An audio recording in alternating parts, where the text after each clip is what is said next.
Yo, what is up, everybody? Hopefully, y'all can hear me.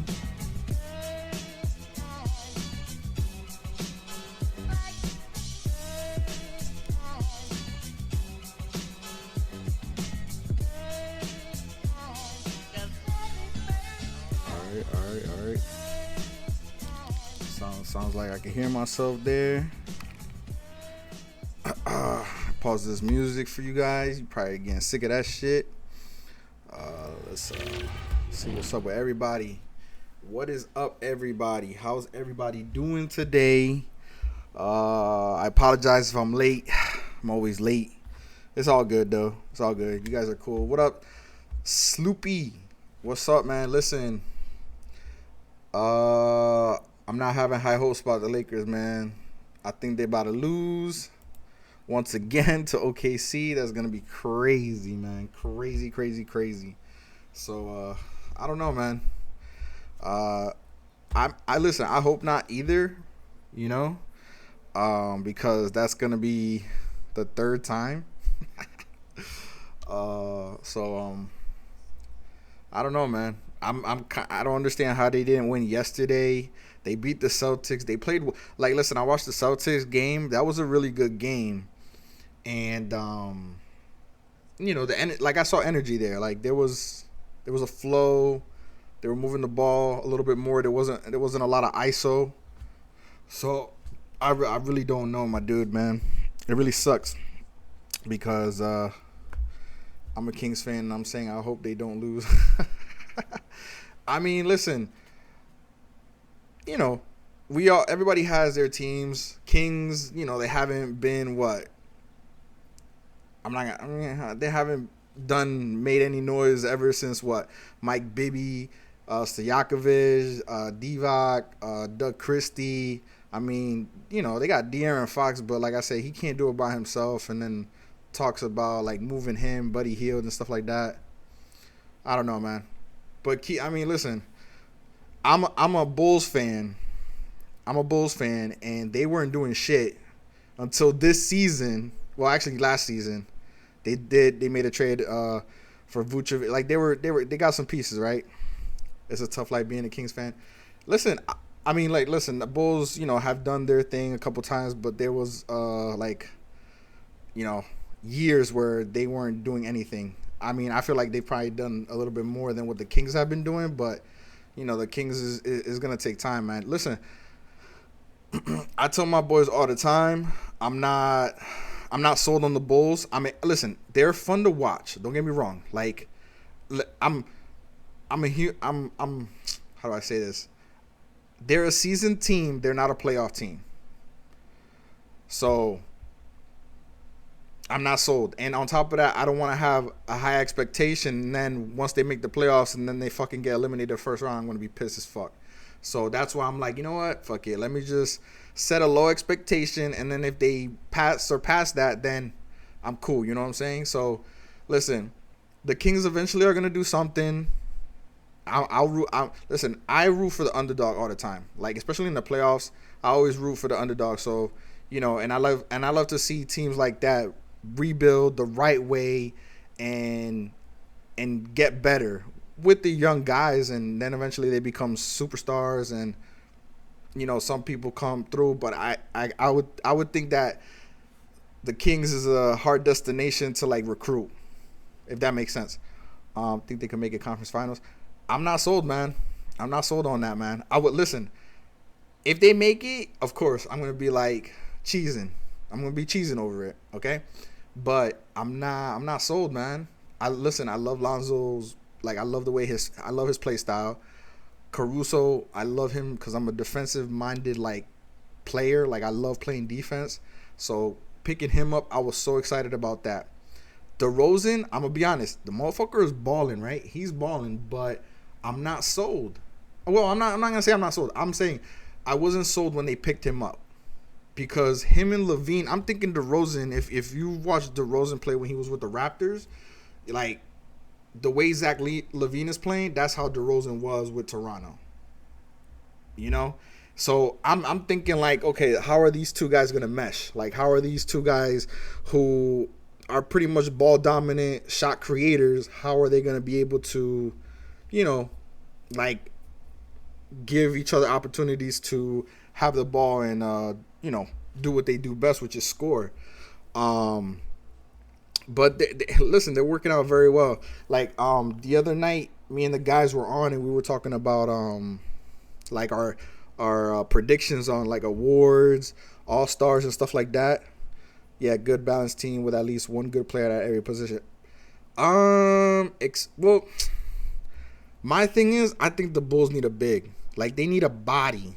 I think they need a big body, athletic big, because you know I don't. Vucevic can't do it. Like I was watching highlights of them. I forgot. I think they were playing the Nets, and like just you know LaMarcus Aldridge, Paul Millsap, Kevin Durant in the paint, and I mean, listen, it's rare that when you get Kevin Durant in the paint like that, stuff like that. But it's like Vucevic is a stretch big, man. He's not like a solid like Rudy Gobert or Joel Embiid type of big. And I say athletic big because I'm thinking of Giannis. Who the fuck is gonna stop that guy? You know what I'm saying? So that's why I say they need an athletic big. You know, they were I think it was a Patrick Williams. He's supposed to be our starting power forward, but he's hurt or he got injured. So I mean, I think this other kid who's pretty much like I love his energy. I don't know if it's Green or something like that. He's doing his thing. So yeah, Giannis is a freak, man. Giannis is a cheat code. Is a cheat code, man. So but yeah, like I said, the other day, me and the guys were on and we were talking about like our predictions for like awards and stuff like that. And we came up with Coach of the Year. And I have two in mind. I have Billy Donovan and Steve Kerr. But you know, I was, like I said, again, when the Bulls picked up Billy Donovan, I wasn't sold on him. I was not sold. I was like, all right, okay, they picked him up, whatever. Because lately, the coaches that the Bulls have been hiring, they have not been doing shit, man. So then they picked him up. Who's my MVP? Stephen Curry. We all me and the guys, we all agreed that it was Stephen Curry. Like, I don't know if you've been able to watch him play, bro, but Stephen Curry has been like lights out. Offensively, obviously, but even defensively, bro. Like the dude's hustling. The dude's like sacrificing his body trying to pick up charge and stuff like that. And the way he leads the group of guys, bro, like that's what you want in a leader. That's what you want in a veteran. That's what you want in a superstar franchise player. Like you got, you know, this dude could do a little bit of everything, you know, and listen, I'm not expecting him to go play, you know, the 5 or the 4, but his presence, you know, alone makes everybody else better. And you can see that on the floor, man. And that's what I was talking to the guys about. I was letting them know, like, this is why I feel he's going to be the MVP, and he's definitely going for it. And their record, like, come on, man, without Clay and James Wiseman, it's crazy. It's just crazy. So that's my MVP. I don't know if you got any other who you think could be another runner-up for MVP, but that's my guy right now. And then we were talking about like all-star captains and stuff like that, and we agree like Stephen Curry and Kevin Durant, and then like who would be like the first selection. I said LeBron, as much as I hate the guy and don't really like him and stuff like that, but one of the guys was like, why would he pick up LeBron? Why not Giannis? I mean, Giannis is another good first pick too, but I really think Stephen Curry will pick LeBron over Giannis. I think it's also because like LeBron, I think picked Curry too to play with them in the All-Star team.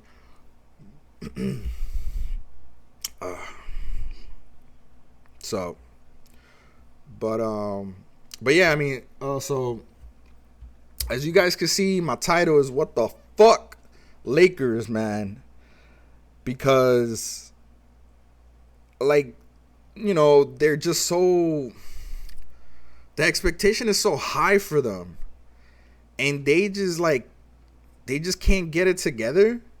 And then so like I don't know if you guys saw Charles Barkley. He made a comment talking about Anthony Davis and saying like the blame should be on Anthony Davis. Like he pointed out like, okay, you guys pointed your finger at Russell Westbrook. Now you guys are going after the coach and gonna say like you guys are gonna fire the coach now. So it's like, like listen, we already know who runs that team, who's the master behind this whole, I'm not gonna say organization, but the master behind closed doors. All right, is LeBron. We already know this. So LeBron is the one picking and choosing who he wants to be the coach, who's pretty much just gonna just fill that position. He's not doing anything. He's just filling that position, and then picking and choosing who he wants to bring to play alongside, right? But why don't we say that's his fault? Why the fuck are we just pointing the finger at everybody else? And I'm not gonna say everybody else. We're just pointing the finger at Westbrook because he's the new. Then again, isn't everybody a new addition to the Lakers besides Anthony Davis? Isn't everybody else a new addition? But we point our finger at Russell Westbrook, right, because of the amount of turnovers, right? But if you guys look at LeBron's and Westbrook's turnover average, they're right there next to each other. Westbrook has 4.1. He averages throughout his career. LeBron is like 3.7, 3.8. How far is that apart? That's not far at all. Like, they pretty much do the exact same thing. So I'm not, like, to put the blame on Westbrook. Like, listen, I get it. The dude is, like, it looks like he's out of control, which he may be at times, but he's still going full speed every possession. Every possession that he gets to have the ball and do something, he's at full speed. And I love that energy. That energy you don't get from LeBron, man. LeBron is like more like laid back type of, like he'll just dribble, ISO, step back, shoot. Like Westbrook is taking open shots. And listen, I get it. He's taking open shots. They're leaving him open, so I get it, right? But he's always hustling. Like you don't miss a beat where he's not hustling. So like I give the dude a lot of credit on that, man. Like you have to. And then like I said, the Celtics game, they played well. Like they were moving the ball around. And plus, I guess it helps too when the Celtics aren't making their shots either, but the Celtics were playing well too, man. Like is it Robert? Yeah, I think it's Robert Williams III. That motherfucker was just going up, grabbing alley-oops and dunking over everybody. This dude caught this one lob and it was crazy. I was like, whoa, that shit was dope. So I was like, damn. Like I even when like I think he's been in the league for like 3 or 4 years now. But when they picked him up, I was like, yo, we gotta watch out for this kid. The Celtics got an athletic big at that. Very energetic too. Like, that's what you need too. You need somebody to bring you that energy and build some type of momentum, because that's what a lot of teams need. You need that. And that's why like OKC, they got nothing to lose, man. They coming out here to play. And if that's tonight's game, the Lakers play against OKC, they cannot lose to the OKC again, man. If they lose to OKC again, that's a problem. Watch them fire the coach. Yup, they play tonight. Wow. But, what can you do though, right? Like, I don't know. It's just weird how things are going and stuff like that. But I don't know, man. I'm rooting for the Lakers to pull it together, man. Like they, and I think it's more so that I think I want to see Melo and Westbrook come out and getting a fucking ring. I think that's where I'm at.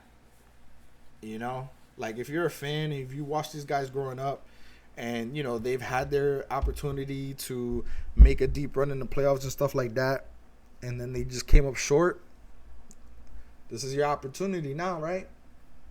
So, but I just wanted to watch the highlight of last night's game with the Lakers and stuff, and against the Grizzlies. And so there was a I think it was a post interview with Westbrook, and he made a couple comments, which I'm hoping that I can bring up and just see what he says and stuff like that, because apparently he's calling out.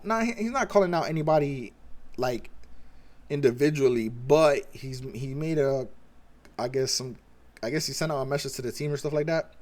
But I guess I would love to hear and see what he actually said. So a very experienced crew on the floor tonight. Tom Washington tosses it, and once again Steven Adams wins the tap. And the rebound is Steven Adams. Adams had a double-double in the first meeting between these two teams. Bain, speed dribble. And then the Grizzlies to be on a roll like the way they are without John Morant, like it's crazy. And they play without Brooks too, who's a solid like 2 defender. I think it was Brooks, right? Bain, a step back deep 3. It's through. Desmond Bain. And the rebound to James. Killian Tilly comes in for Jaren. Going out with 2 early fouls. And Horton Tucker. That was a good pass. Like Westbrook had Davis for the alley too. Not for nothing. I was either expecting the alley or a jump shot. That's an alley. See, outlet pass to Westbrook, and they just need a fucking run with him. That's it. Misses that 3 there. Bradley with a rebound. Lakers average 112 That's a mismatch. Okay. 3 consecutive dunks. And it's all LA. Bain steps out, picked up by Westbrook. Shot clock down to 4. Tyus trying to create, banks it in. And then they're relying a lot. Like they're making it seem like Trevor Ariza and Kendrick Nunn is, missing them too is why they can't be consistent or whatever, because they don't have their full squad. But I mean, that's 2 fucking guys, bro. Like there's teams that don't even play with like more than 7 players in their rotation. What are 2 other dudes, bro? That's a mismatch. That's post up, take it in. LeBron, you had a mismatch, and that's for you to just take him, pretty much just back him down and get in there. Rebound to Davis. I think the Lakers are doing a good job not allowing the Grizzlies second chance opportunity, something that the Grizzlies rely upon for their offense. Listen, and that's what he should be doing every possession, bro. Him and Westbrook could be doing that every time. And we already know what Melo does. Catch and shoot, spot up shooter. So he's doing his thing. They're not asking much from him. Just keep shooting, pretty much, because they need it.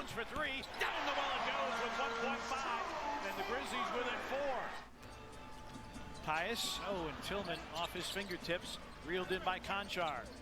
Jaren goes right at Carmelo. I mean, we know that people are attacking Melo because he's obviously not, that prime Melo who can pretty much play all around defense if he could, or help a little bit. Ball loose, Conchar rakes it away. Grizzlies on the attack with a 2-point lead. Conchar to the rim and in. That was a good take.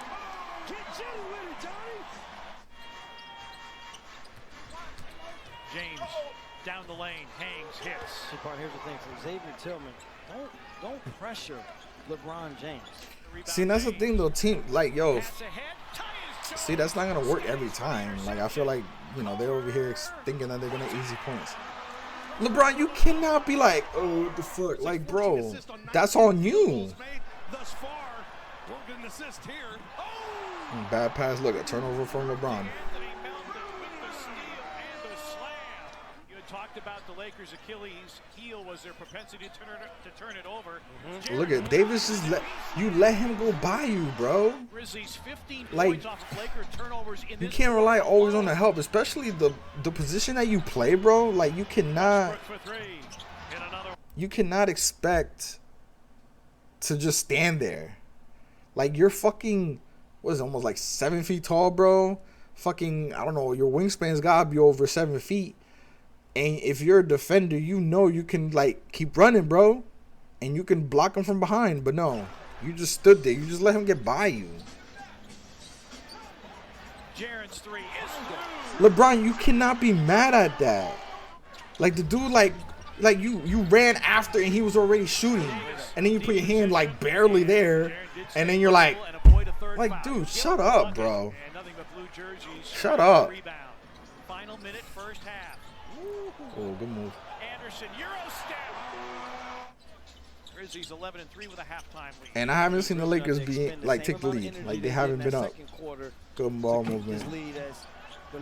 And that was all Westbrook moving. Anthony Davis was just dribble, looking for something to happen, and Westbrook moved to make something happen. He ain't passing that. Yeah, that's a fucking running back coming at you like Derrick Henry. You just, if this motherfucker could stiff arm people, he would. That's all day. That is all day. Look at, how are you posting up from all the way the fuck over there? Got duck. Avery Bradley. Okay, and Avery Bradley could shoot. Tonight he's 2 for 2. See, Dwight Howard contested better than LeBron did. All right, Westbrook. Okay, we'll deflect. Never mind. Melton takes Shot. middle, flares it out. Got him. Payne, a flyby by Davis. His three is through. I wanted to see what LeBron's reaction was after that three. 65-62. Baines first points. I'm gonna pull up. After the end of the first quarter, Davis. Remember Anthony Davis? That used to be his entire game. Now 13 for the game. A weak ass pick. James, a catch and I shoot don't three, care. put I it would in. let him do that all day because he ain't gonna James, make him. his first three-point make. Adams against Howard, handoff. Jones. I mean, Avery Bradley came through. Like, he did his thing. The shot just went in. That's it. He's in double figures with 10. James against Jones. Davis for three. Why are you there? Like, instead of just going in, like, you should be running towards the basket. LeBron could have fed you the ball. That would have been an easy two. Instead, you're over here just fucking at the three. Like, nobody was in the paint. And your position is to be in the paint, bro. Tight game now. Okay. Look at this. That's what you're supposed to be doing, Davis. That's what you're supposed to be doing. And he's going to shoot. Oh, okay. Finally. Finally. You probably did that because he fucking scored on you and took you in the paint. Oh, my God.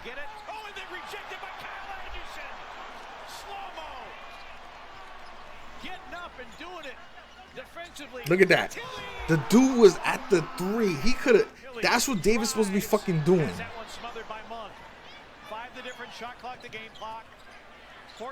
Oh my God, he made that, but that was ugly, but so slow though. That was crazy.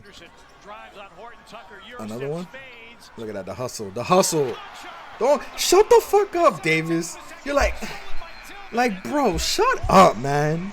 You didn't box him out, so that's your fucking fault. One shy of his career high. Good. In and out. That was, I mean, it wasn't a lot like in and out, but he made a move. That's what they fucking got to do, not just stand around and. Okay, I give. Listen, LeBron attempted. That's what Davis should have fucking done. Instead, he let the fucking, I forgot who it was, just go by him. Jaren Jackson, I think it was. Conchar, bullet pass. Tillman lays it in. Monk, big time crossover move, but lost the handle. As Chick Hearn would say, the mustard fell off the hot dog. The mustard fell off the hot dog. What the fuck? There's not one person that is going to control that unit. Ellington, a catch and shoot three, put it in. Great setup by LeBron James. Adams, the high screen for Tyus Jones. Culver on a slash against James. Yes. What are you mad about? Like, yo, you see his reactions, like, bro, like maybe guard him a little closer, guard him a little bit more physically. Like, maybe he would not have made that shot. Don't be fucking mad. I'll be like, Tyus Like for that three. body language, bro. Like, come on, man. Offensive You a rebound, fucking Melton, pro, drop bro. off, Jaren banked it in. The thing is, they're small. Westbrook. That's deflected. Picked off by Melton. Jaren steps into a three. It's through! Jaren Jackson. 16-point Able game. to do it here 5 minutes against the left. Lakers team with the frenzy on the defensive side. Pick and roll. Davis finishes. I mean, at this point, James Davis, Bradley, Westbrook, and Carmelo Anthony. It was Carmelo Anthony in Pick the and fourth roll. quarter of the first meeting. alley-oop. Lob for Davis. Okay. Why in the fourth quarter though? When you're down by 11, why? Tyus. Why not do this like at the Fading. beginning? Why not be aggressive in the beginning, bro? Jones. That's a foul, partner. It was a foul. Bain lines up a three. It's through. Desmond Bain. Ice runner in the veins in the clutch.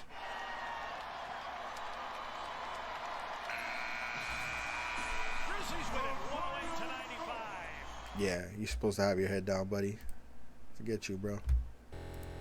I'm just saying, man. Like, this is exactly what I'm talking about. You know, like, I don't understand. Like, okay, in the fourth quarter, there wasn't even that many highlights either. But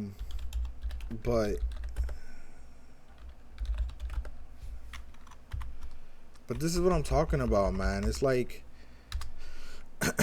these are games that you guys should be winning. Just saying, this is a game that they should be winning, or these are teams that they should be able to beat. Yeah. You know what I'm saying? Like, it's just annoying, man. You know, because there's a lot of expectations for these guys, and they're professionals and shit like that, right? So you're expecting them to fucking take the Grizzlies and beat them, especially without Ja Morant. Like, come on, man. Anyway, let's see what. Yeah, simple. We just got to play the same way. Same way. Not hard, in my opinion, you know, but hey, individually, we all got to own up to what we do, understanding what our jobs is on this team, and then we have to execute it. Did you feel like there was some of that building from the Clipper game, even though you lost? It was pretty consistent effort, and then the Celtics game, or not really? No. No. So you didn't sense that anything is connected? It's kind of still back and forth. What'd I say? I was just trying to clarify, but yeah. No, you try to answer it again. Good try though. But what did I say the first time? I am now confused, so it might have confused myself. No, don't get confused. You asked me. You said, did it carry over from the Clipper game? I said, nah. You followed up and said, so did it carry over? You asked the same question. So the same answer is what? No. Thank you. Got you. There you go. Hey. Just so we're clear. You understand? You just. Russ, you've been on the court every game this season. There's been injuries and guys have been in and out, but Yeah. are you surprised that you're up 8 and then all of a sudden kind of the energy kind of shifts like it did in the first quarter today? At the end of the first quarter and going into the second quarter, are you surprised that like those kinds of things are still happening with this group this year? I mean, it happens sometimes, and then you kind of gotta figure it out as the game go on. When it happens, and teams make runs. We have to individually talk to each other, figure out what's the best thing that we can do to make adjustments when teams are making those runs. Russ, the turnovers, both yours and the team's. What do you think? You're a funny dude, Dave. You're a funny guy. What do you think the cause of them was tonight? You're a funny dude.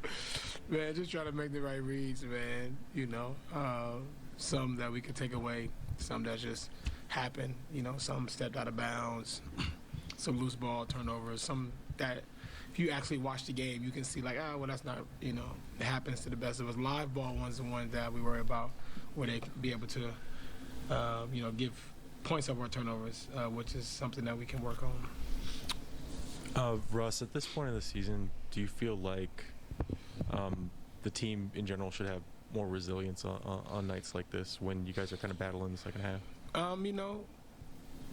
With nights like this, we know what we're supposed to do. We know when we're supposed to take and win games, regardless of who's playing. But this is it. This is the NBA, and these guys are professionals just as well as us. We got to do a better job of taking on the challenge because we know when everybody's playing the Los Angeles Lakers, we're going to get everybody's best shot. We know that from the start of the year. And we understand that, but we got to be able to own. AD, when the team is turning the ball over, what does it do to your defense. Obviously, that's been a point of pride, the Lakers defense, since you came here, and it's harder to perform on that end if I think they scored 27 points off your guys' turnovers tonight. Wow, 27 off We of can't expect to win turnovers. with 22 turnovers. They had 18 steals. 18 steals. 18 steals, 14 offensive rebounds. Like, it just don't give us a chance to set our defense, you know, and doesn't give us a chance to get a shot on goal every time down the floor. You know, got to do a better job taking care of the ball. I think it was a lot of, you know, unforced turnovers tonight. And when we do that, like I said, our defense is compromised. You know, they get down to transition. There might be 3 guys on the baseline or anything, and now they're on the 4-on-1, you know, 3-on-2, 4-on-2, whatever. And we can't get set. Like you say, they scored every time on our turnovers. Eddie, part of this is obviously happened tonight, but some of it's bigger picture too. You guys are, I think, 26 games into this, and the expectations were that this team would be, you know, you guys are built to compete for a title. Mm-hmm. Have you guys played to that standard, in your opinion, to this point? Not at all. And what, if not, I guess, what's kept it from happening? Games. The energy, man. The lack of hustle. That's what's going on. Tonight we didn't. Against Boston we did. You know, so just got to be a more consistent thing. You know, that's our biggest problem right now, consistency.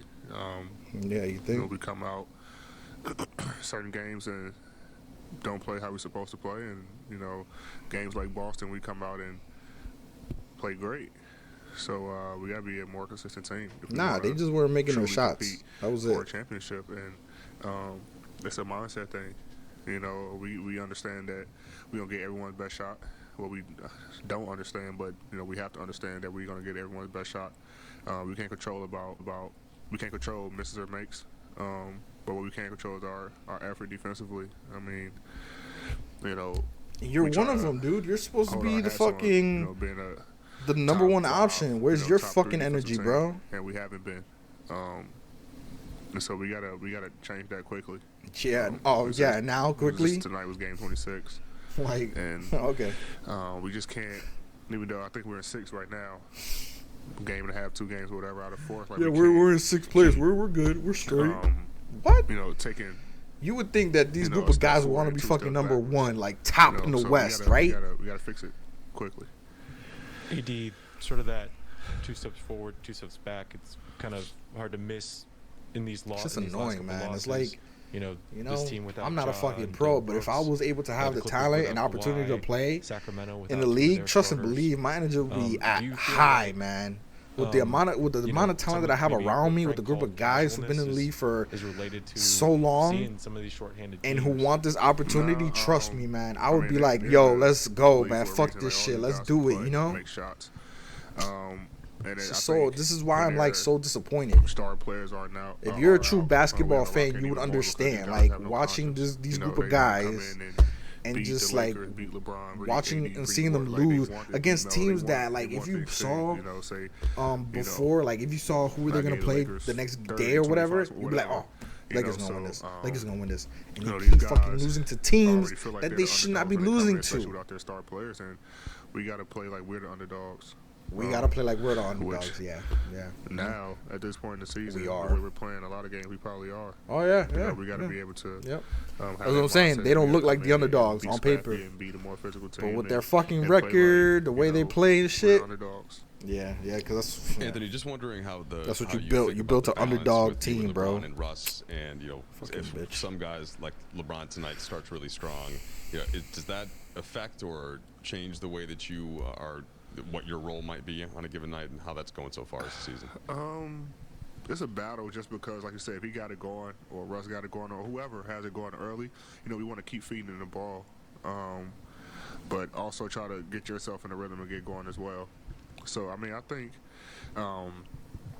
we've been doing a good job of kind of figuring that out, but it's games, and sometimes during some parts of games where we kind of get lost, you know, one player get lost, or some of our role players get I just lost. hear fucking excuses. There's I'm no sorry, y'all, movement, but y'all I don't just know hear what to do. excuses, bro. So, Like Westbrook we just gotta said make sure before that he we stepped move in off, the like, yo, we're all basketball, professionals get and right we all got to touches, take even if accountability that guy has it going, for our actions and trust you know, as long as that people are will, touching the ball, when you like, he guys might step get the shot, up but, as you know, we wanna make sure individuals, we move you the guys ball will be side to side, able everyone to touches make it, so everybody that- else and I better.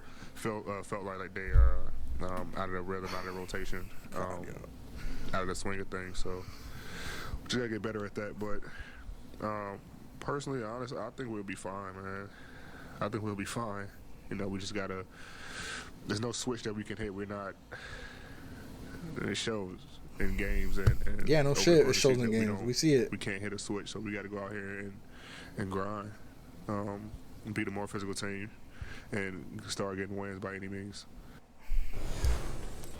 Lakers looking to Bro, I redeem can't. those I two losses. can't, yo. I can't with this guy, bro. I just can't. Did LeBron have a post? Let me see what LeBron said if he had one. LeBron.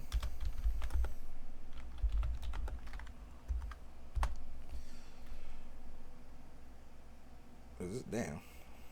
Let's see what he says. Go on, get. Oh no. Fuck, my bad. Oh man. I can't, yo. I just can't, man. Like, you guys are professionals. You've been in the league for a good amount of time now, bro. That they went all out for you. Both sides of the court and built a lead accordingly. Did you see some sort of shift at a certain point, team-wide, after that point? It was a 48-minute game. That's what it boils down to. I had a lot of energy tonight from start to finish, and I just try to, translate that into my teammates. But it's a 48-minute game, and they played well and got the win. Can you put your finger on some of the lack of consistency, I guess throughout the season, but maybe epitomized by tonight? Well, tonight turnovers killed us, and we've been doing a hell of a job over the last 7 games, averaging only 12.5 turnovers, and tonight we had 22 for 27 points. And that's been like our Achilles heel before the last 7 games, and tonight it bit us in the butt. LeBron, there were a couple times in the game I think you could kind of see just sort of, I don't know if frustration is the right word, it might be, that you could tell you guys couldn't get back in the game, couldn't get back over the hump. I guess, where are you at with trying to navigate this stuff? I know you've said patience is, you're going to have to be patient, but that's going to be hard. I guess kind of where are you at with where this team is in the process? I mean, it's fresh from the game, so, obviously, hate losing, frustrated from the loss, and, how we played at times throughout the game. We had an opportunity to, beat a good team that's been playing extremely well, especially at home over the last couple of weeks. And we didn't do that. And we got to do a better job. We're playing a team tomorrow that's beat us twice, and we got to, take that challenge and be ready for that. LeBron, what did you make of the turnovers, like the ones particularly you and Russ had? Do you feel like they were caused by what?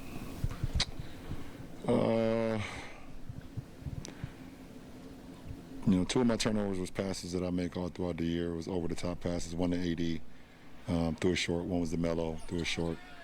Tried 2 cross-court passes. 2 of my shooters that got deflected, and then one of them was a cross-court pass to, just a swing pass to Russ that got picked off a pick 6. All of them controlled, all of them terrible, all in the first half, and I knew that I had 0 in the second half, so I made the adjustment. LeBron, either for the Lakers or the Grizzlies, what role do you think toughness played in this game? No, this is all about, toughness played no role in this game. Both teams got gritty at times, played good ball, like I said. We had careless turnovers. They had some second chance points. But defensively, I thought we were really good. Defensively, we just turned the ball over, and you hold a team to 108 points, and 27 of those is off turnovers. Defensively, we were really good. Offensively, we were not good at all. LeBron, Frank has talked about the difficulty in finding consistency with lineups and rotations, and obviously in the second half he was kind of going to different things. How difficult has that been for you guys to kind of have, sometimes you're playing big, sometimes you're playing small, in lineups that necessarily don't always play together? Well, Frank said it. I mean, obviously it's been challenging, just the inconsistent lineups and minutes that you log in with certain guys. So, we just, whenever you're on the floor with whoever you're on the floor with, you got to try to be in the plus, and do, what the guy, before you, was able to do. If he's able to build up a lead, or, if he was not playing so well, you try to pick him up, but, it's been challenging for sure. LeBron, you guys have been in this situation a lot this year. Today was in the first quarter where you guys are doing everything right. Off the ball movement, getting easy baskets, getting stops. I think you're up 8 at some point. And then just it seems like really quickly it falls away. What needs to happen to stop that? When you guys have you're not going to put a team away in the first quarter, but to when things are going to stretch it out and do it for longer stretches. When we started again, we got every loose ball. We was quicker to the loose ball. And we built, I believe it was a 29-22 lead. And we had a chance to, close the quarter up 7. They took a 3 at the end of the quarter and missed it. And we had a chance to rebound and either go up 9 or just go down 7. We did not get the offensive rebound. We missed the offensive rebound, did not get the loose ball. Tyrus Jones, he missed the first one, and then he got a wide open look on the second one and nailed it. And from that point on, we were not good with the 50-50 balls. And the Laker team with only 7, so there was a lot of things going on in that department. 108-95. Jaren Jackson Jr. with 25, Bane with 20. Let's head back. More than his usual rotation. What did you see change when he went to the bench?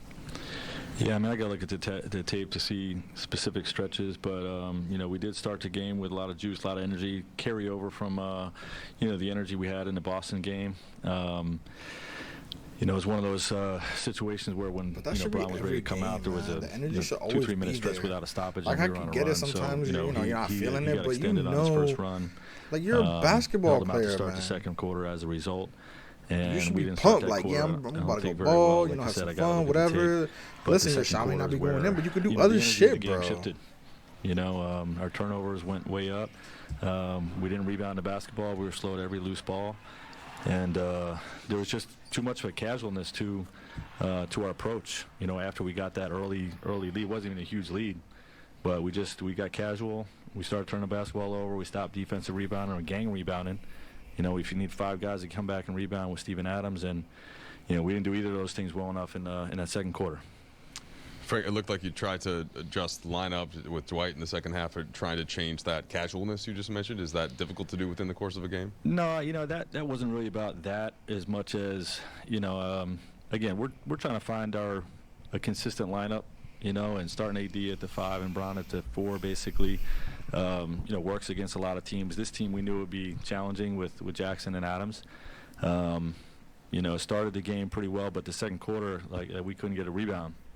So and whose fault is that? We thought we could put AD in. If you got AD at 5 and minutes LeBron at against 4, Adams, these guys can get rebounds. Downsizing with their second unit, we would do the same. And I think it's more because they weren't boxing out. Frank, I guarantee that's what it how was. do you describe the nature of the turnovers that LeBron and Russ had today? Do you think they would fall under the casual type of approach? And then what type of pressure does that put on your defense to be turning over as a team 22 times? Yeah, turnovers are always all shapes and sizes. There's never one thing. I do feel like we failed to make the simple play, especially in that second quarter. We had open guys, and we're trying to force the ball into a crowd. Yeah, like LeBron, when come simple plays ahead of you, with guys open. There's 2 plays that stuck out for me during that stretch. But like I said, there's all shapes and sizes, and you just have to play the game with a level of ball security to win a basketball game. And if you're going to turn it over 22 times, you're going to have a great chance of losing that game. So, something that we're going to continue to have disappointing losses as long as we're turning the ball over like that. Frank, you guys have such a veteran team. You guys know that just because the team is missing guys or you lose a guy at the last minute, that really shouldn't matter or doesn't matter. When the team got out to a pretty controlling lead early, even though it wasn't that big, it felt like it could be bigger. Are you surprised that a veteran group would show that kind of, like you said, that casualness or that let up in that moment? Yeah, I wouldn't say I'm surprised. I've seen it happen with our group this year. Look at that. You know what I mean? We have to keep our foot on the gas and continue to play. To 1. God. You know, you would hope that it's not like that. That's not the case. Just But lack of we have seen out, it with man. this group. That's and, all it is, man. You know, we just got to find a way to, prevent that from happening. Frank, the Grizzlies shot 13 more times than you did in the first half alone. Wondering, what did you try to do at halftime to adjust, and did you see some of the things kind of manifest in the second half, or was there something else that kind of bothered you guys in the second half? Yeah, we hit our guys hard on their turnovers, and we changed the lineup to help on the glass. I mean, those are the two biggest things that lead to, more field goal attempts. And we talked about that. They got 13 more shots on it because we're not rebounding the ball and we're turning the basketball over. Like, those two things get you beat. So, again, how are you guys gonna blame Frank on that? Like, how is this the coach's fault, man? Stop and start nature. I mean, you guys are fucking professionals. You guys should already know. Like, you guys need a fucking rebound the ball, right? This is what I'm saying. Like, this is the bullshit that I'm talking about. Is that a coach doesn't really need to emphasize on boxing out, so then the other team doesn't get second chance opportunities to fucking score, and that's why you guys lost. Plus the turnovers as well. But I'm just saying though, everybody's at Westbrook's throat. Mind you, he's averaging over 4, but LeBron is 3.7. LeBron is right there too, And LeBron made this overhead pass, full court pass to Davis. Like, there was no need. Fuck it. Just, if Davis is not by himself, then just bring it up, man. Just bring it up court, bro. I'm just saying, like, there's no need for you to make that pass. And then that was a bad pass. It was a bad pass after. Like, yeah, you admitted to it, great. You're like, yeah, all right. And you took accountability for it, so great.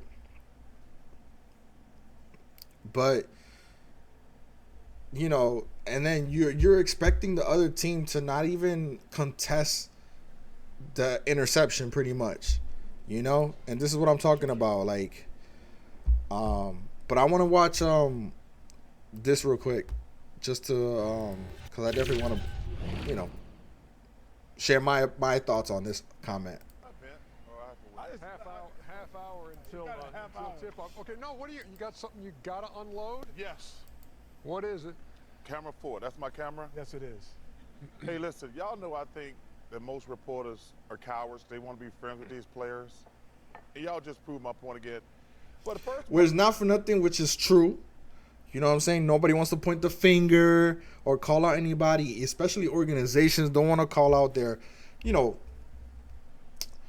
franchise player and then make them feel some type of way where they're going to rebuttal and, be like, fuck you guys, I'm out then. You know what I'm saying? So, because again, listen, the Lakers are going to do everything LeBron wants because they don't want LeBron to leave, right?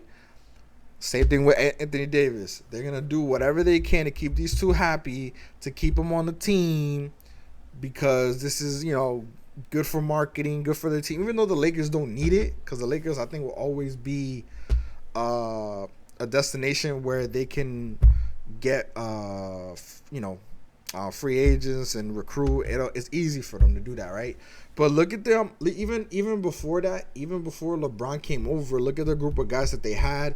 Yeah, they had high picks, but you got to give credit to Magic Johnson too, because he was part of the organization and he was helping trying to rebuild this team, which they were able to do, but they weren't built enough to make it to the playoffs. They were just a young team, right? They had Ball, they had Ingram, they had Julius Randle, they had Kyle Kuzma, they had Josh Hart. Like, they had a young group of guys who eventually could have, like, they look at them, Jordan Clarkson, look at them now, like, where they're at and what they're doing for the teams that they're playing for.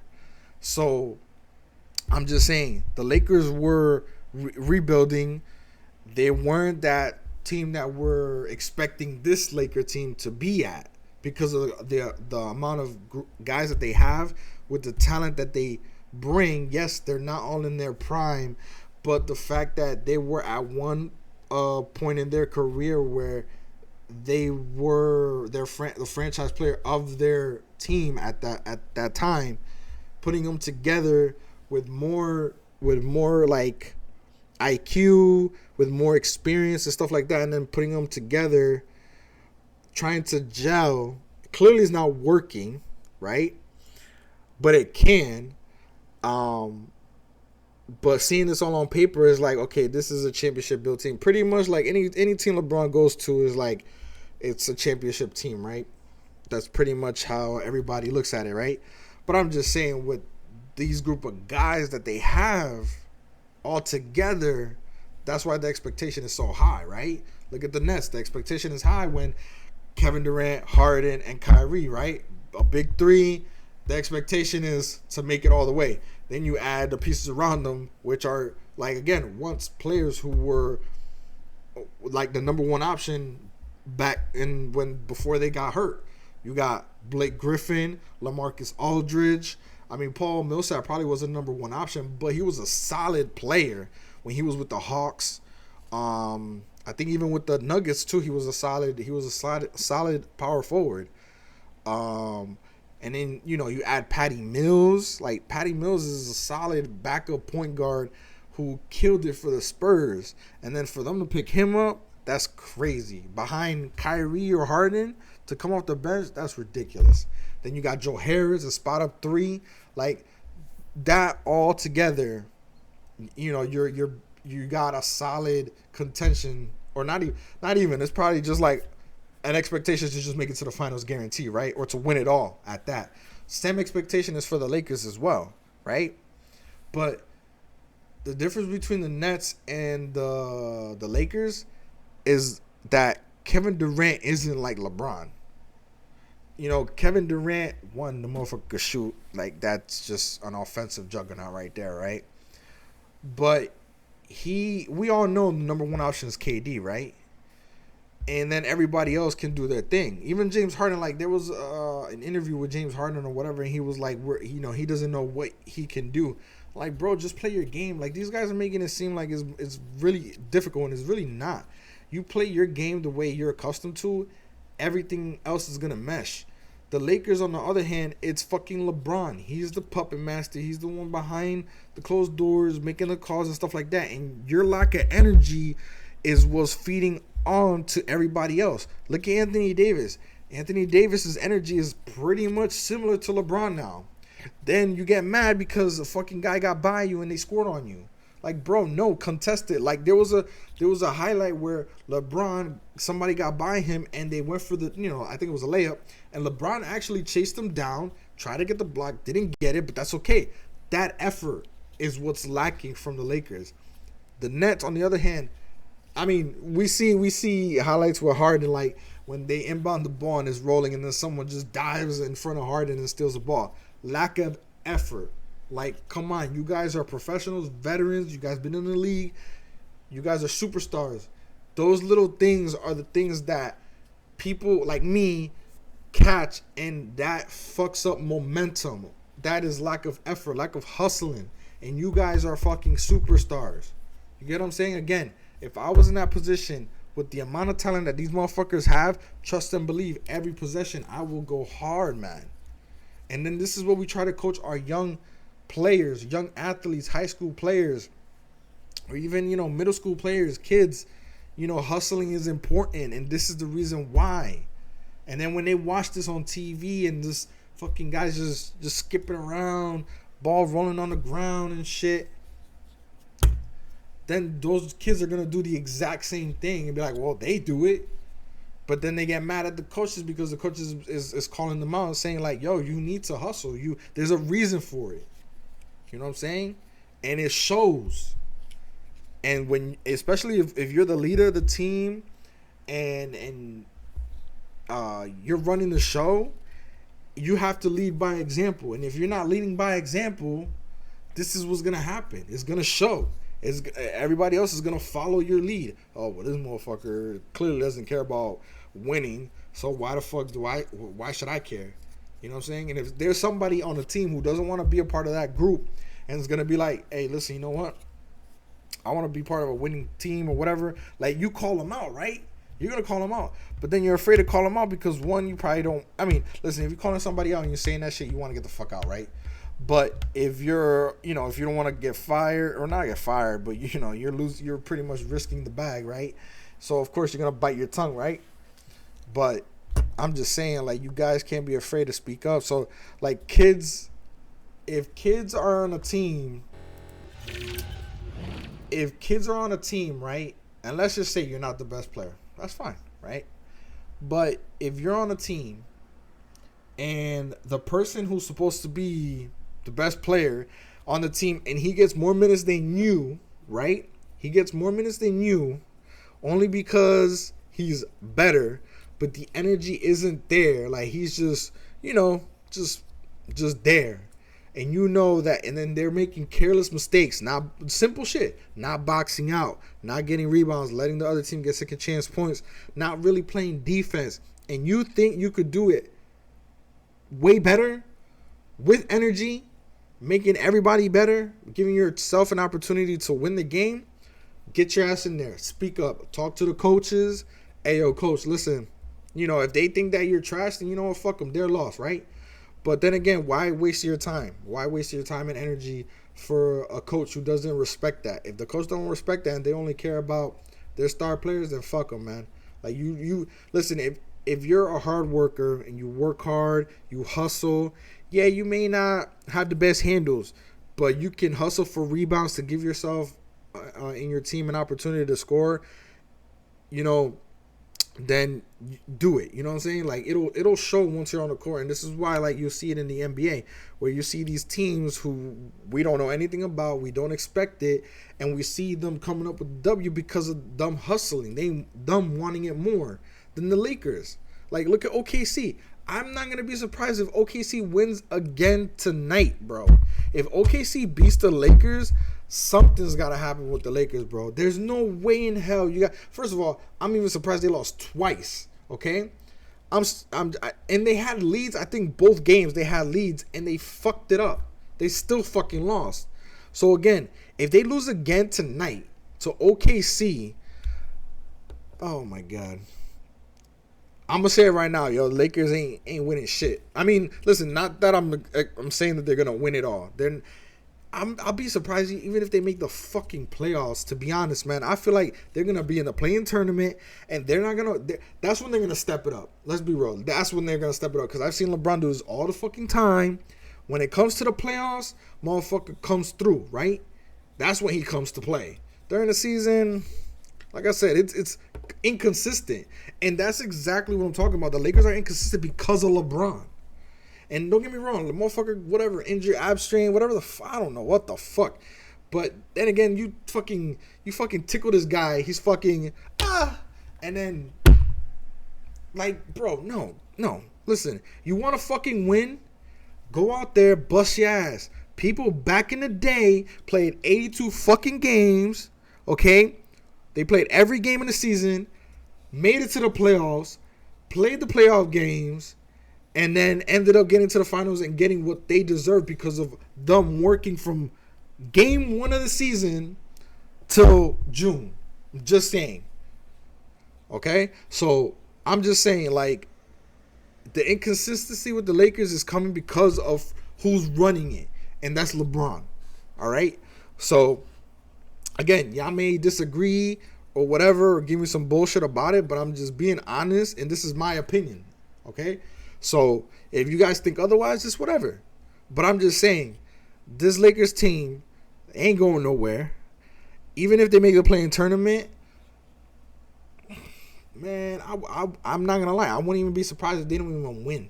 Because the team that's going to be in the play-in tournament is a team that is trying to build past that to guarantee themselves a position to be in the top 6, right? So they don't have to be in the play-in tournament.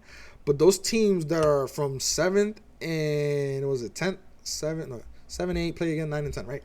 So those 4 teams that are there are trying to guarantee their spot in the playoffs, right? The ones that's 9 and 10 is like the NCAA tournament, like win or go home, right?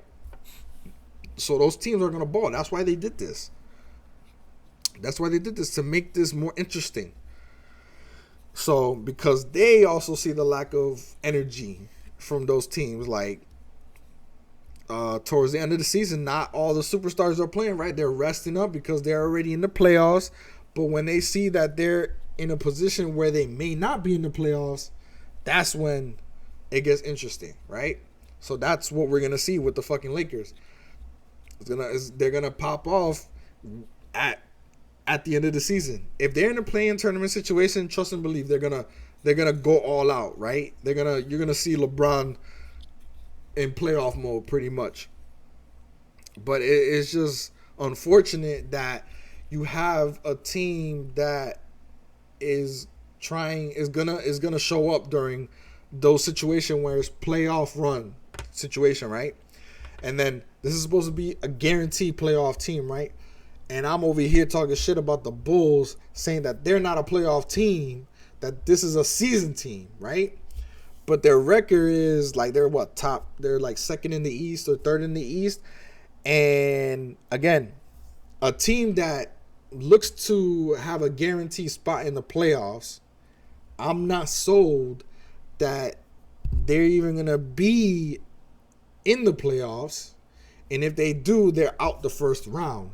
And then the Lakers, on the other hand, at this point, whoever they face, if they were in the top 4, I would say that they would definitely pass the first round. I think their second matchup would be a tough one. But just imagine if OKC was like in the play-in tournament versus the Lakers, and the Lakers every time during the season played against the OKC and lost. Everybody's gonna be like, "Oh, OKC beat you guys 4 times." So, what makes this any different? What makes it different is the play-in tournament, right? So of course, LeBron's probably gonna be like, give me the fucking ball, I'm gonna do me, right? And then make everybody else better or shit like that. But it's just crazy how that goes. It just sucks to see. Like when you watch an NBA game, you want both teams to go at it, head to head, right? You want them to go battle each other. You don't want to see one team like, all right, this team's up by 20, so fuck it. Everybody on the bench come in, and all the starters can just sit back and relax, and we'll take this loss. That's not the mindset that the Warriors have. That's not the mindset that the Suns have, and this is why they have the record that they do, because they're just not settling. Even though they're down by 15 or whatever points, they're still playing, and guess what? Little by little, they're cutting the lead, and then boom, they got the lead. And the Lakers don't play like that, which is unfortunate, man, because the group of the guys that they have on the team are not, their mentality shouldn't be like that. Their mindset shouldn't be like that. You guys are pros. You guys have been franchise players before. You guys were option ones on your team at one point in your career. And then this is what it comes down to this. Like, nah, man, it's just disappointing, man. It's just really disappointing.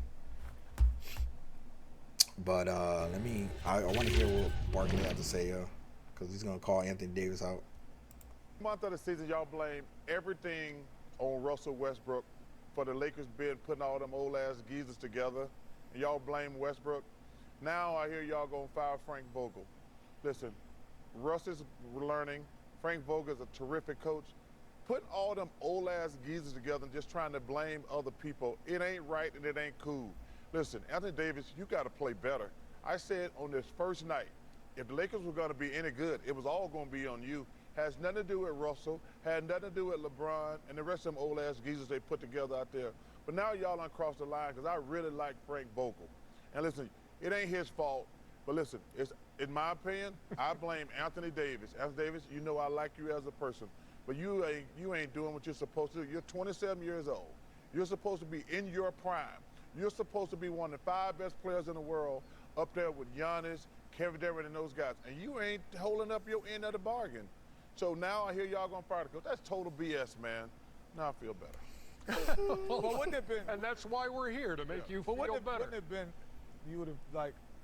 It didn't happen yet. It shouldn't even be discussed. Frank Vogel. Who's discussing it? The you people, have the media. He's catching some heat. Catching some heat. Everybody, when you lose, everybody catches. Yeah, but reality. I'm with you. But what's reality? That's reality. We don't know if it's reality. No. Listen, you know how I know you're gonna get fired? When they start asking you if you're gonna get fired. There it is. But Kenny, me and him always have this, discussion. It shouldn't be on the coach anyway. We as players got to step up. AD ain't, like Chuck said, he ain't holding up to his bargain. If you shooting that bad from the three-point line, that's telling me one thing: get your ass in the paint. The post where you belong. Exactly. Get your ass in the post. Stop exactly. I would say 52% from the floor, 19% from three for Anthony Davis. Yeah, but the other thing, the other thing that the Lakers, their fans and the people that follow the Lakers have delusions of grandeur. They're not who they are. First of all, LeBron James hasn't been there for more than half of the season. Don't do that, Kenny. No, I'm just saying. I'm not saying do that. When Giannis did not have Lopez and Drew Holiday, the Bucks struggled. He's not been there. So you breaking on the 38-year guy gonna make a difference? Let me ask you a question. Yes, because he handles the ball too much. He handles the ball. But what about AD? Should Anthony Davis be one of the 5 best players in the world? 100%. Okay. Has he played like it? No, he has not. But he hasn't Not had the even team close. around him. I'm not saying he could still be kicking ass without LeBron there. I'm not saying that there's enough blame to go around. But the real thing that I see with the Lakers, I'm like, you can't even practice the plays that you would run if LeBron James isn't in. Stop it, Kenny. Because he's going to hand the ball. We're not talking about LeBron. We're talking about this man shooting 19% from the three. That ain't got nothing to do with LeBron. That's you. Yeah, but that ain't got nothing to do with LeBron. After Davis struggled when they didn't have everybody. No. Then everybody came and they played. But let me ask you a question. No way. But was Giannis still doing his thing? But if they struggled when he comes back, he was good. He was really good. But he was really good. But I'm saying, and Giannis can't shoot. I said 3 or 4 years ago, I said he's going to be the best player in the world. I agree. He can be that. He not even close now. He could be that. Chuckster. Yes, sir.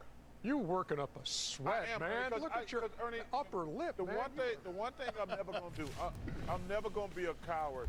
I'm never going to be a coward on television. I'm going to call it like I see it. And for these guys, like I say, the first month of the season, they blame everything on Russell Westbrook. Everything. They had a 25-point lead against Oklahoma City twice and lost. Well, Russell play hard every night. Thank you. Now it's the coach's fault. Give me a freaking break. Fucking break. He wants to say it, but he can't. He's on TV. Here's a guy who never played with you. He wasn't on the championship team. Now LeBron isn't there. You give him the ball and say, run our offense the way we want. Like, you can't do that. Yes, you can. Yes, you can. For 11 games. 11 games. Out of their 24. Please stop it. We're talking about one guy who's supposed to be the 5 best players in the world. You don't think LeBron is one of the top 10 players in the world? We're not talking about LeBron. Right, but he's not there. The top 10 guy in the world got to be there. Next man up. He's not there. So Thank you. Next. That's right. That's right. I want to see him for 10 games. And that's all coming up at game 2 of our doubleheader. You know what? Here's the thing with I like what Shaq just said right there. Next man up. Because listen, you don't know what's gonna happen to let's say you got your starting 5, right? Okay. So you have your starting 5. You know not every game, something's gonna happen where you're gonna have to sub guys in, and the same starting 5, you can't just assume that they're gonna play the whole game, right? This is why you have a bench. So that's why you run the same fucking play also with those bench players. You have to mix them up and teach them to understand each position in the fucking play.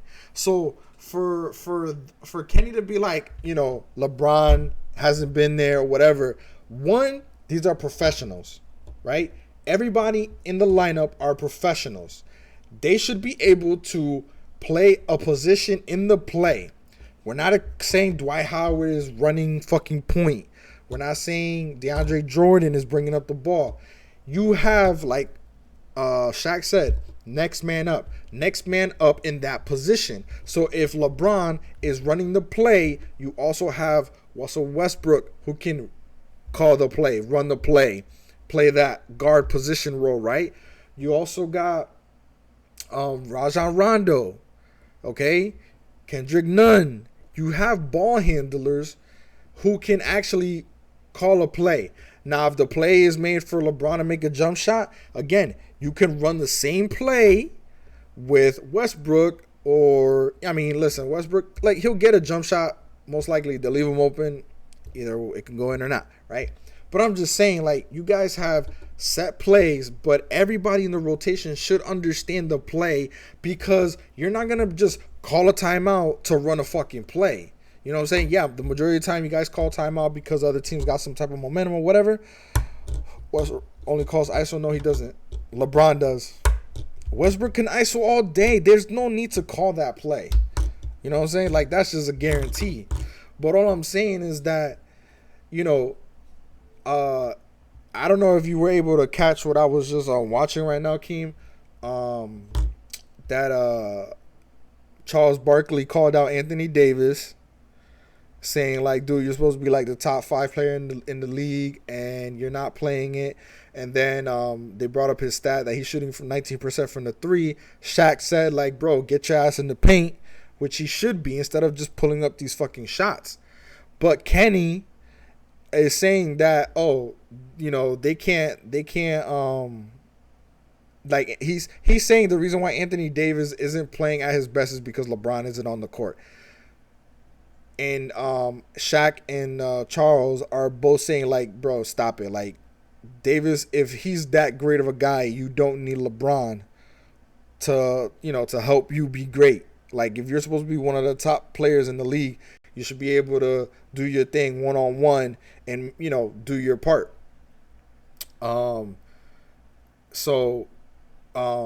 But Kenny's giving Anthony Davis, like, the benefit of the doubt, and pretty much using the excuse that, oh, he can't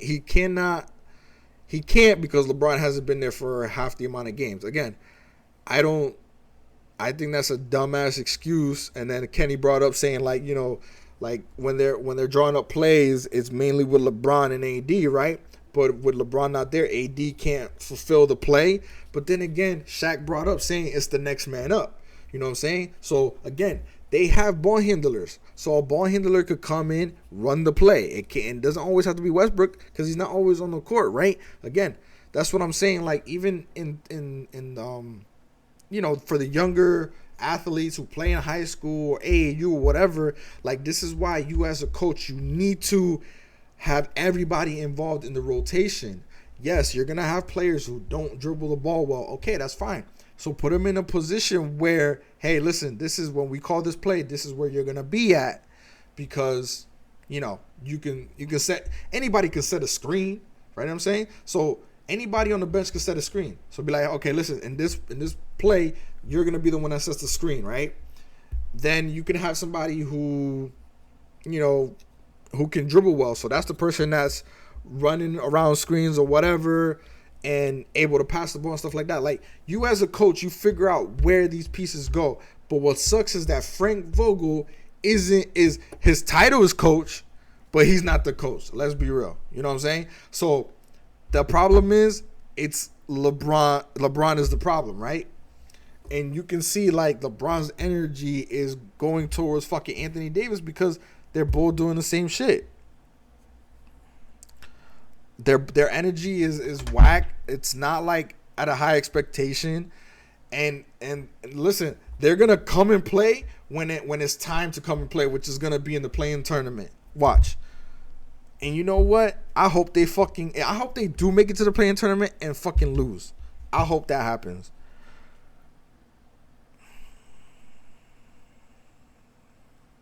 You know?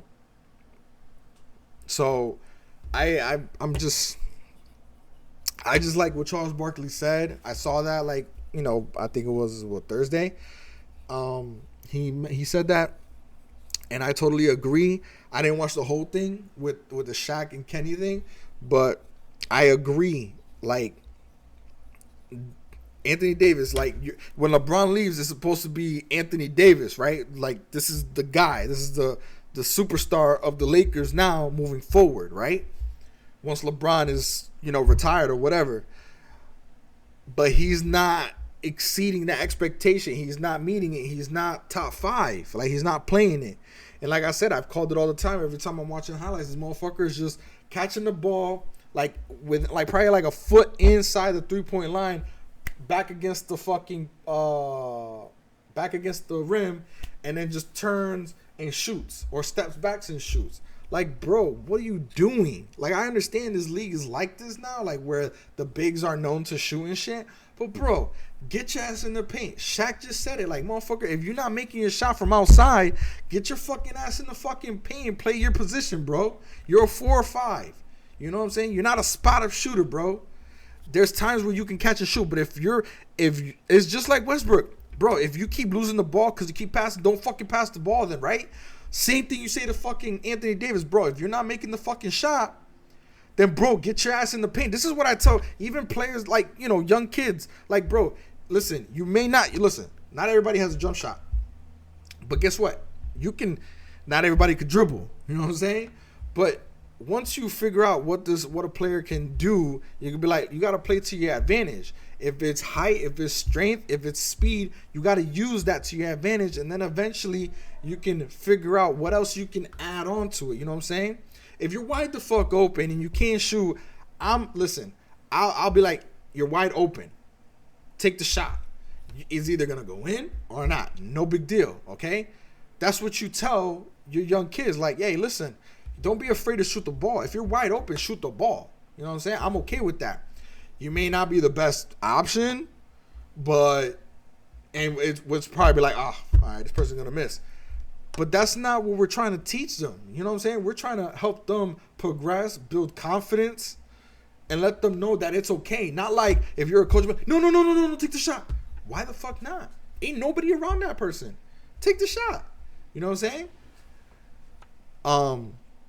But again, if you don't have a jump shot, but you know that you can dribble enough to get by your defender and attack the basket, do that. You know what I'm saying? That's why I say with fucking Westbrook and LeBron, yo, you guys are ISO machines, man. You guys can make a move, get by, because Westbrook is fucking fast. Ain't nobody keeping up with him. Yes, somebody might step up and help defensively, which the Grizzlies did. Like, there was a part where Westbrook attacked and he got by, and then Steven Adams came up to help, and he tried to dish it off to Davis, but unfortunately it got deflected. He lost the ball.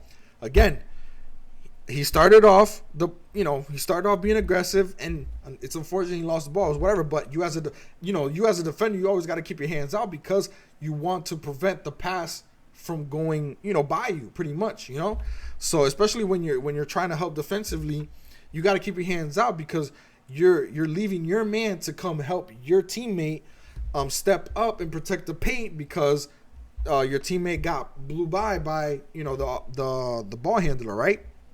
Which is okay. But this is why you keep your hands out to get those deflections and get the turnover, and then boom, it's gonna pay off at the end because your team ended up on a fast break and scored the points, right? This is why the Lakers lost. Again, Westbrook can't be mad at himself for that. He did his part. And then it just happened that he got a deflection. That's it. No big deal. It's gonna happen. These are pros. These guys don't need reinsurance, pat on the back, or any type of like keep your head up type. They don't need that shit. They're pros. They know what the fuck they're doing. But I'm just saying, like, the media is always gonna point the finger at somebody, right? So they're gonna, of course, they pointed the finger at Westbrook, all his turnovers and shit like that. But of course, ain't nobody talking about LeBron. LeBron has the same amount of turnovers too. They're averaging about the same, except that Westbrook's over 4, LeBron's at like over 3.5. But nobody's talking about that. We're only talking about Westbrook, right? Now we're at the point where we're talking about the coach now. The coach is the problem. The coach can't even fucking be a coach because he's only got a fucking title. He's not the fucking guy running the show. So if he tells LeBron, I need you to be over here, LeBron can easily say, no, give me the ball. What is Frank Vogel supposed to do? What is he supposed to do as a fucking coach? He can't even coach. This is what I'm telling you. The only people that actually coached LeBron because he couldn't have no say was with the Heat. You got Pat Riley and Eric Spoelstra. LeBron had no say. This is why they were able to win. Or that's why he was able to actually win his first fucking ring with the Heat, because of that. All right? Then he goes back to Cleveland. He's still running the show under Tyronn Lue. Get the fuck out of here. You know damn well fucking LeBron talk shit to Tyronn Lue every time we bring up the highlight of fucking Allen Iverson over here stepping over him, right? Come on, man. You know damn well LeBron didn't listen to no fucking Tyronn Lue. That's bullshit. That's what I'm saying. Like, all these, after the Heat, LeBron is, you know, like, listen, the Cavaliers would have fucking got on their knees and did that thing just to get LeBron back, which I guarantee you that's what they did. Like, yo, yeah, you'll have total control. Get your ass, you know what I'm saying? So, like, I'm just like, it's not the coach, man. It's not Frank Vogel, okay? I guarantee, I'm just saying, like, you know, you coaching these group of guys who are professional and stuff like that, I guarantee you there's a group of guys on that team who will listen to Frank Vogel if he was actually the coach. But when it's LeBron, that's who's the one to fucking blame. You know what I'm saying? So for them, for Charles calling out Anthony Davis, yes, call him out. But we should also be calling out LeBron too. You know what I'm saying? You're the one that put these pieces of guys together, and look what's happening. You know what I'm saying? And then I hate this. When he's on the fucking court, they scored on him. You know, like there was a possession where I forgot who it was, but just attacked the basket, got a lane on LeBron, and then LeBron's like this. Like, oh man, come on, man.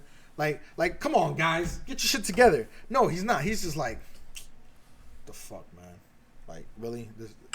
Then there was a possession where I forgot who it was. Someone was taking a jump shot. LeBron was just standing there. Then once the guys already have the ball, like right at this position, right, he comes up and puts his hand barely like in the face. Like, you see great defenders put their hand in the fucking guy's face, right? This motherfucker just barely had it like right here. Like, he was just like that. Like my kid does when he sees some new type of food on his plate. He's like afraid to touch it. Fucking LeBron then wants to react, but he didn't fucking launch at him. He just like stayed where he was standing pretty much, and just like a little lunge. But the shot was already off, and it goes in. And then LeBron's reaction is like hands to the side of his body. Like, bro, that we see it. I see it, and I'm calling it out. You know, like the lack of energy that you got, bro.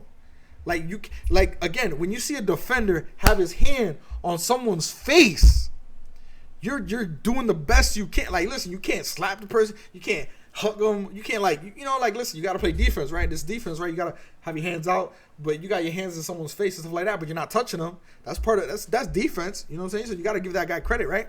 LeBron ain't doing that shit. You know what I'm saying? There's guys who do that shit to LeBron. Great defenders do that. You gotta give those guys credit. But these motherfuckers don't want to play defense. And then this is why you guys get scored on in the paint. Or play against teams that just fucking knock down threes in front of you because ain't nobody guarding nobody. Listen, I understand if you're not guarding Westbrook. I get that. I get why you guys ain't guarding Westbrook. I would do the same thing too. I would like, oh yeah, go ahead, shoot it. I would do the same thing with LeBron. LeBron, go ahead, shoot it. Fuck it. Once you start making in like 3 or 4, or if you're on a roll, you make a couple in a row, now I'm going to start playing defense on you. Okay? But I think teams are at to the point where it's like there's no big. I mean, listen, they got bigs too. They got DeAndre Jordan, they got Dwight Howard, Anthony Davis. Like, these guys are big dudes who can protect the paint. And this is why teams that are beating them are pretty much beating them not only in the paint, because, again, when you got Anthony Davis playing the stretch and he's not in the paint, and then the guys are just going by and then nobody's there because they're letting them blow by them. Like, we just saw Anthony Davis somebody just went by Davis, and Davis didn't even fucking chase him down. LeBron at least chased. I mean, we saw one highlight. I don't know how many times LeBron got blown by and he didn't fucking chase them, thinking that he was going to have help. But Anthony Davis just let the guy go by, and the fucking guy scored. And then you're like, where's the help? Motherfucker, you're a big ass one. I don't know what's your wingspan, but I guarantee you could have contested that shot. I'm just saying. You could have easily contested that shot, bro. I'm saying if I got that fucking long-ass wingspan, trust and believe I'm going after that shit. I'm going to come and block your ass from behind. I'll catch up. My arms will get there eventually. but at least you tried. You didn't just stand there and just let somebody go by. And this is what I try to like coach when I coach young kids. Like, you know where they're going. You know they're trying to get to the rim. You can still get there.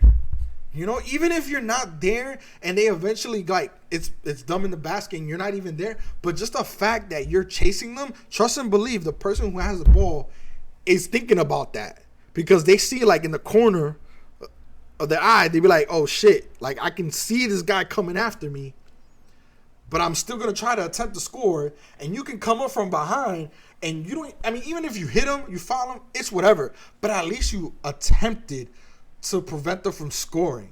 So that's why you got to give these kids credit who do try. And then you gotta call these motherfuckers out who don't do that, because they're like, it's okay, it's whatever. But this is what I'm saying. You got to take advantage of every opportunity that you guys can get when you guys are on the court. That's why the next man up. I like that. I like when Shaq said that. The next man up needs to come in and do what the other guy isn't doing. And that's what's going to make you come, it's going to make you stand out more than this guy. Like, oh shit, where does this guy come from? Holy shit, he's doing this, he's doing that. He's doing what what your number one option didn't do. He didn't do EFG, assignment EFG. You know what I'm saying? Because not every player has to do A, B, C, D, EFG. They don't have to do everything. There's other things that is going to help your team be successful. There's the other things. And this is what I try to like preach, is that, it's not just all about scoring. Yes, don't get me wrong. The scoring, obviously the team that wins is who outscored the other team. I get that. But how did you get to that position? How did you get to outscore the other team? What did you do? You know what I'm saying? Yeah, you shot more. How did you get your shot up still? You just didn't just run up the court and take a shot. Something had to happen. Screens had to be made. A play had to be called up. Rebounds had to be made. Steals, defense, blocks. There's other things that lead to you scoring and you outscoring the other team. Just saying. There's other things that lead to you beating the team. And yes, it's the points. But how did you get those points? It's how you get those points.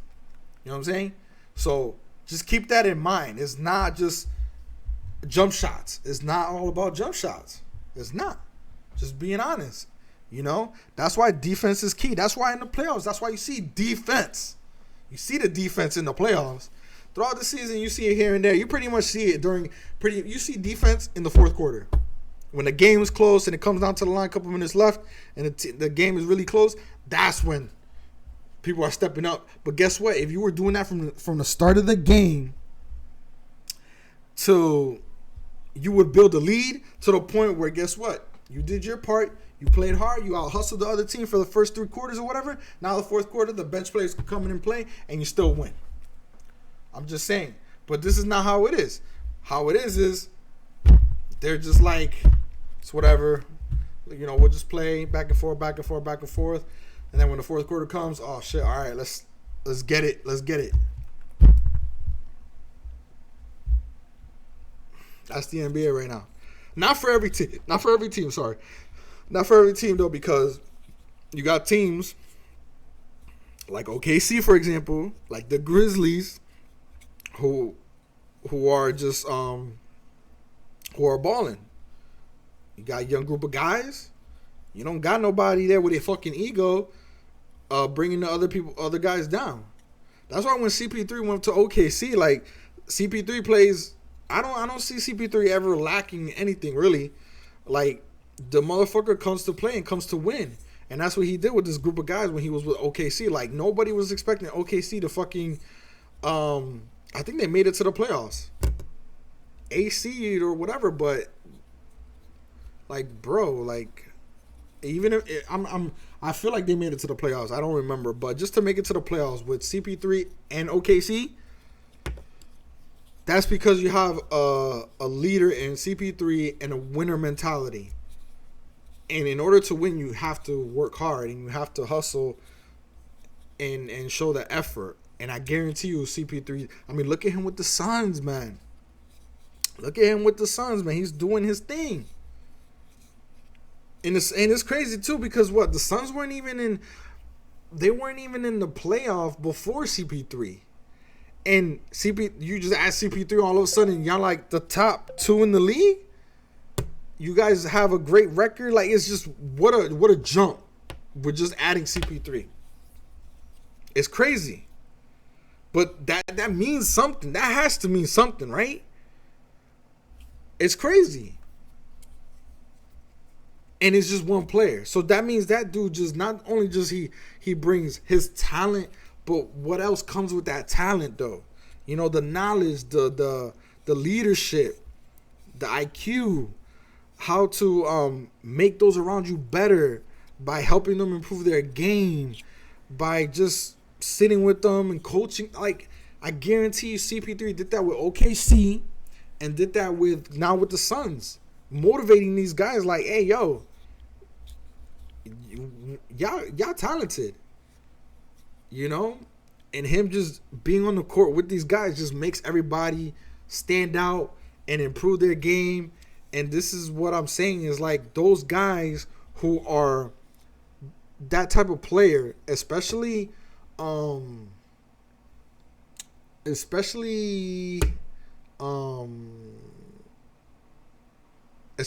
those players who are talented like that, who are like the superstar of the team or whatever. That's what makes you a superstar, though.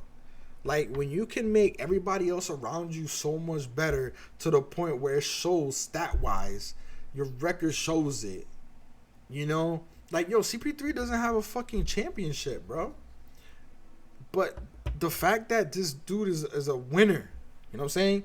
He's a hard worker. He works hard. He plays hard, and he is a great leader, man. Look at him. Those are the players that I wish.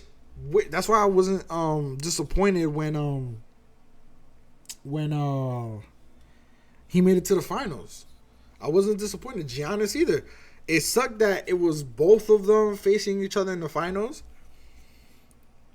But whoever won, I was happy for because you know what? They deserved it. They worked hard. And listen, I wish CP3 would have made it with the Hornets. Because that dude was a lot younger.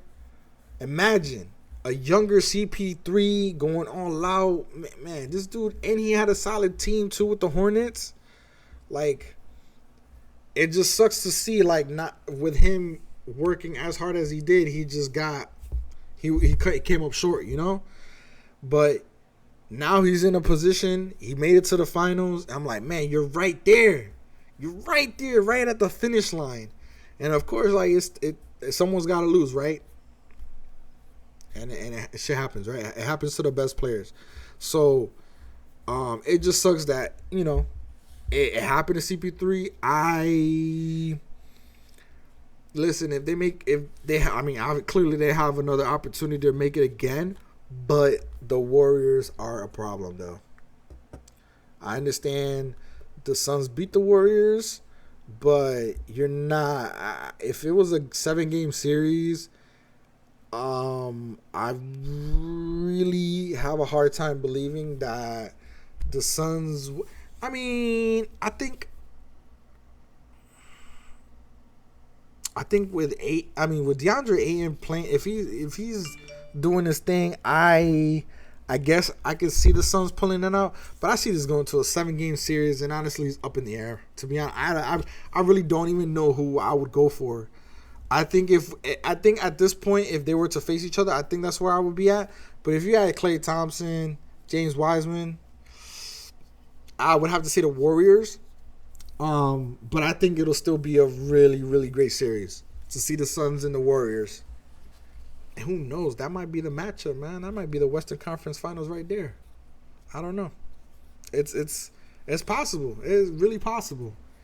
So it's gonna be interesting to see. But I'm just saying. It just sucks to like I said with the Lakers. I'm happy for Melo. I'm happy for Westbrook, but I know that they made this decision because they wanted to win a ring. They wanted to give themselves a position to make it to the finals, and make it deep in the playoffs, right? And I'm rooting for them, all right? I'm not happy that it's with LeBron because I don't want LeBron to.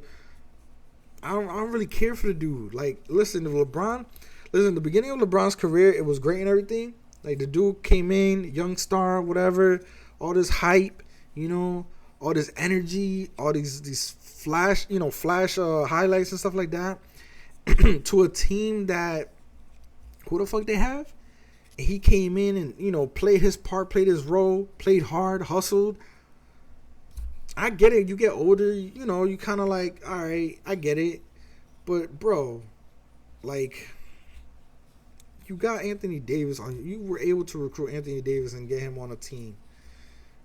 And he's supposed to be that young, energetic. He's supposed to be the momentum that you're supposed to feed off of now. Not LeBron still being that guy. Nah, man. You know, and then you add Melo and Westbrook is the one that has more energy. Yeah, he's losing the ball, but man, I don't want to be losing the ball that much, but I'm just saying, like, the energy, the hustle, the grind, the effort, I would take that over any star. Any star, I don't care. Because that alone is going to, that momentum, that mentality is going to want you to be better in every category, not just, you know, trying to facilitate, but to attack the basket, to fucking, you know, get others involved and stuff like that, set screens, get steals, get blocks, get rebounds, stuff like all that is going to help everybody else. And guess what? That's going to be contagious and everybody else is going to pick off of that. You know? So that's what I'm trying to say is, like, as much as people want to fucking, you know, point the finger at Westbrook, but man, you gotta give the dude credit for hustling, man. Especially, like, them losing like this and losing to teams that they shouldn't be losing to. It's just like, come on, man. Like, nah, man. You gotta stop that shit. But overall, I guess we're gonna have to wait and see what happens today. It's gonna be very interesting. But I'm really hoping that they win tonight. Because if they don't win, man, that's going to fucking suck, bro. That's going to suck. But these are tonight's games right here. We got Sacramento versus Charlotte. I'm going with Charlotte. We got Dallas versus Indiana. I'm going with Dallas. Brooklyn, Atlanta. This is going to be a good game. Brooklyn, Atlanta, huh?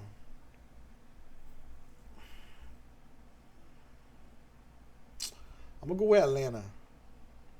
with Atlanta. New York, Toronto, New York. Milwaukee, Houston, Milwaukee. Cleveland, Minnesota. Minnesota. Detroit, New Orleans. New Orleans. Lakers, OKC. God.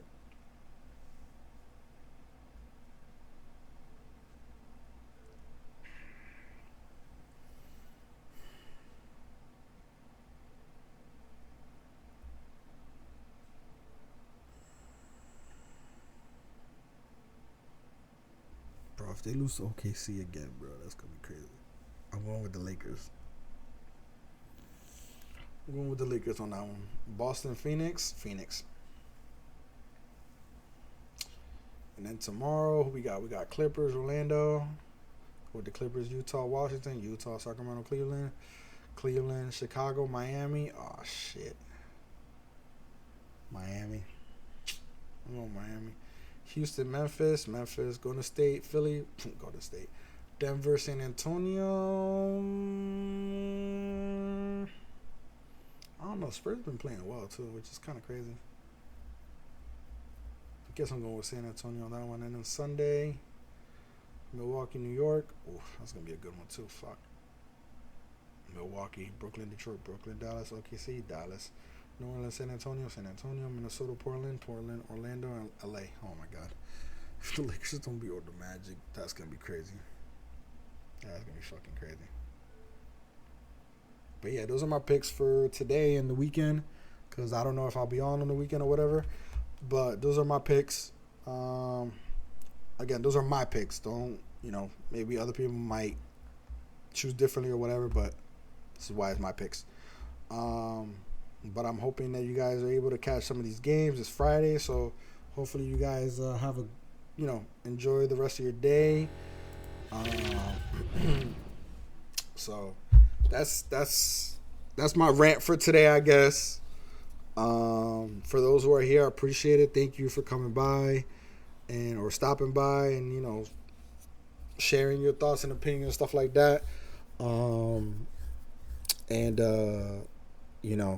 Again, like there's a lot going on, but obviously the Lakers are probably like a huge topic in the league right now. But like I said, me and the guys, we're doing our thing. We're trying to, I can't say we're trying to be consistent because we all have different schedules and timings and stuff like that, but we're trying to build this platform where we can come on here, talk about basketball, sports, and also, young athletes, young kids who play a sport in life, talk about life as well, because we understand things, happen outside of just sports in general. We got school, we got work, we got family issues and stuff like that. So, bringing awareness to that as well. So, again, just taking the opportunity to record, be on this platform and share, my thoughts and opinions on certain topics and just any opinions that or any knowledge that we can share with those going through rough times and stuff like that, because we understand, like, especially with the situation with these viruses and sickness and diseases and shit like that. I completely understand, like, it's unfortunate, but what can we do about it? There's not really much we can do, right? We just got to live our life to the fullest like it's our last, because we don't know what's going to happen tomorrow. We don't know if we're going to, when we meet up with the doctor and we find out we got some sickness or some illness and then we're just like, what the fuck, right? So we need to be able to support one another, keep our heads up, be very supportive to one another, and live our life to the fullest. Like, if you're going through a tough time or rough time and you're going through some shit, whether if it's at work, school, friends, families, listen, tomorrow's another day. If there was a disagreement, argument, and you were at fault, just apologize. There's nothing wrong with that. There's nothing wrong with being the bigger person. Just be like, fine, my bad, I fucked up. And if the other person did and you're just waiting on them, then guess what? If that person doesn't really give a fuck about you, then fuck them. You know what I'm saying? Just keep moving on. There's other people out there in the world who need a friend, who need a family member to be very supportive and give them that boost of energy and confidence to do something that they didn't feel comfortable doing. And there's plenty of people out there. And this is a lot of people do this shit. They come on here, they do this to meet new people, and there's people out there who use this platform as an escape to be who they really want to be versus who they portray themselves to be with family or friends, at school, at work. They come on here and they're themselves, and this is why this is a very successful platform or successful way of just being yourself. And then you meet new people who are similar to you or going through the same shit and need some type of advice or whatever, or that boosted confidence. So this is why I do this. I don't do this on a consistent basis, but if I could, I would. Trust and believe I would. I just know that if I can reach out to anyone individually, just one a day, or it doesn't even matter. It doesn't have to be a day, but if someone comes through and catches my video and it helps them move forward or get over this lack of confidence, I'm grateful for it. So this is why I don't want this only to just be about sports or whatever. I want this to be about sports, but about life, because you know what? Everybody's going through something. And that's what we can all find in common, that we're all going through something. Now, what we're going through is probably different. because everybody has their own journey in life, and not everybody has the same path. Everybody has challenges, and that's what I'm saying. Like, that's what we all can come to an agreement where we all have we all have a challenge. It may be a different challenge though, but it's how we get through it. And that's what I try to, like, emphasize is, like, the person that you go to work with, that you hang out with or whatever, you don't know what they're going through in life. They may not be telling you. So just be aware of that. Again, family and friends, like, you haven't spoke to whatever, and then you were close to or whatever, and you haven't reached out to them. Again, a simple text, hi, how you doing? Goes a long way. Goes a very, very long way. So keep that in mind too. Like, we have so many advantages. Like, it's not like we're back in the day where we could only write letters. Now we got phones, we got computers, we got, emails. There's so many ways of reaching out to a friend or family member just to see how they're doing.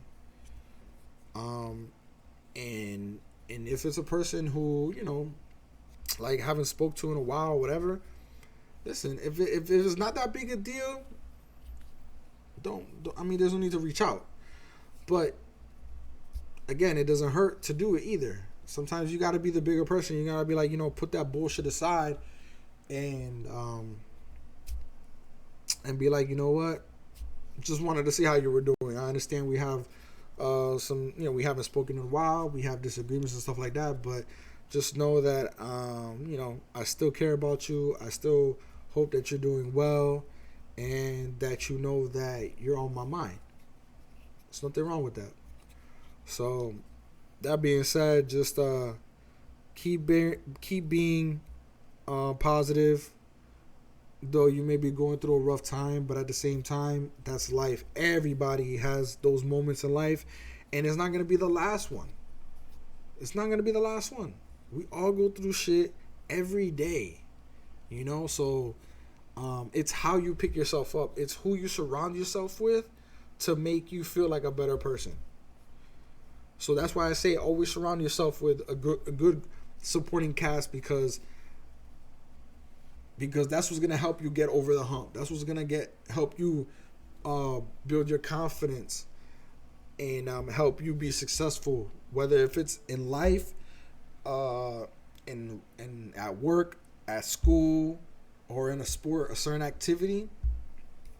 It's gonna help you get there. So just keep that in mind. All right.